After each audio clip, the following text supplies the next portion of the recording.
Captain থাকা অবস্থায় নাজমুল শান্ত কি তার দলে চেয়েছিলেন সাকিব আল হাসানকে? দেশের মাটিতে বিশ্বসেরা অলরাউন্ডারের বিদায় নিয়েই বা শান্ত কোন ভূমিকায় ছিলেন? দেশের হয়ে খেলতে সাকিব এখনো কি প্রস্তুত? সদ্যই সাবেক হওয়া 3 ফরম্যাটের ক্যাপ্টেন নাজমুল শান্ত দিয়েছেন সব প্রশ্নের উত্তর। খেলা যোগে নাজমুল শান্তর একান্ত সাক্ষাৎকারের আজ দ্বিতীয় পর্ব।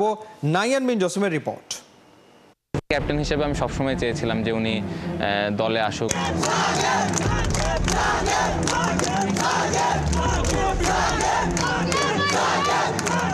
এই কনভারসেশনটা হয়েছে যে উনি খেলতে চাই, ওনার খেলার ওই আগ্রহ আছে অবশ্যই।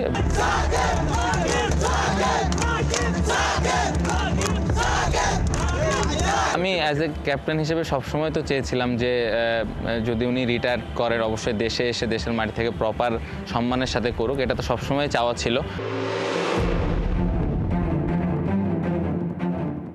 নিউ ইয়র্কের অখ্যাত এক ভেন্যুতে অ্যামেচার ক্রিকেটারদের ভিড়ে নাম্বার 75 জার্সিতে কাউকে বোলিং করতে দেখে যে কেউই গোলক ধাঁধায় পড়তে পারে। যাকে দেখছেন তিনি কি সত্যি সাকিব? নিজের চোখকে বিশ্বাস করতে কষ্ট হলেও ঝাপসা ছবিতেও সাকিবের বর্তমান কঠিন সময়টা দিনের আলোর মতোই স্পষ্ট। সাকিব এখন কোথায়? ঠিকঠাক উত্তর দিতে আপনাকে খোঁজ খবর নিতেই হবে, কারণ সাকিব আজ নিউ ইয়র্কে তো কাল ইংল্যান্ডে, কখনো গায়ানাতে তো কখনো মায়ামিতে, কখনো লাহোরে আবার কখনো দুবাইতে। ফেরারি বনে যাওয়া সাকিব শুধু আসতে পারছেন না নিজ দেশে, অথচ বিদায়টা নিতে চেয়েছিলেন মানুষের এমন ভালোবাসার ভিড়ে।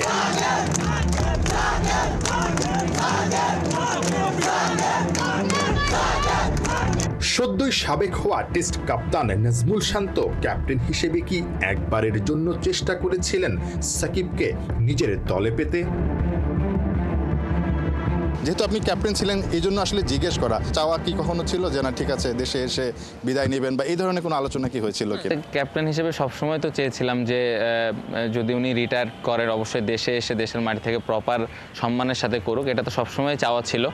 বাট সিচুয়েশনটা আমরা সবাই জানি, তার সাথে সবসময় কথাবার্তা হয়, আন্ডারস্ট্যান্ডিং তো আছেই, যোগাযোগ ছিল। বাট আমি যখন ক্যাপ্টেন ছিলাম সবসময় আমার মনে হয় আমি কেন প্রত্যেকটা ক্যাপ্টেনই তাকে চাবেন যে দলে আসুক, দলের হয়ে খেলুক। সো সিনারিওটা আমরা সবাই জানি এবং ক্রিকেট বোর্ড থেকে অনেকবার এক্সপ্লেন করা হয়েছে। বাট অ্যাজ এ ক্যাপ্টেন হিসেবে আমি সবসময় চেয়েছিলাম যে উনি দলে আসুক, আবার খেলুক, যতদিন উনি পারফর্ম করেন দলে খেলুক, এবং যখন উনি রিটায়ার করবে প্রপার সম্মানের সাথে দেশের মাটি থেকে সুন্দরভাবে যেন retire. Caribbean premier league CPL এর জন্য নিজেকে প্রস্তুত করতে সাকিব এখন ইংল্যান্ডে। বাংলাদেশ তার সর্বকালের সেরা ক্রিকেটারকে দূরে ঠেলে রাখলেও সাকিব নিজেকে ঠিকই প্রস্তুত রাখছেন দেশের জন্য। উনি সবসময় দলে খেলার জন্য তো নিজেকে ফিট রাখতেন এবং প্রিপারেশন ওইভাবে নিতেন। উনি সবসময় প্রস্তুত থাকতেন এবং ওই সময় সবসময় কথা যখনই হয়েছে তখন এই কনভারসেশনটাই হয়েছে যে উনি খেলতে চাই, ওনার খেলার ওই আগ্রহ আছে অবশ্যই। বাট এটা আপ টু মানে আমরা সিনারিওটা সবাই জানি, ওই সব কিছু যদি ঠিকমতো ওই সময় হয়তো উনি খেলতেন। বাট এই মুহূর্তে আসলে এই বিষয়ে আসলে কমেন্ট করাটা আমার জন্য difficult. But as a captain হিসেবে আমি সবসময় চেয়েছিলাম যে উনি খেলবেন। একটা ডাক কি আসবে নাম্বার 1-এর, যার জন্য বিশ্বে বাংলাদেশ নামের ভূখণ্ডটাকেই অনেকেই চেনে? তার বিদায়টা কি এই মাটি থেকেই হবে, নাকি কোটি ভক্তের এমন প্রশ্নের ভিড়ে সাকিব নামের তারার আলো একদিন নিভে যাবে নীরবে?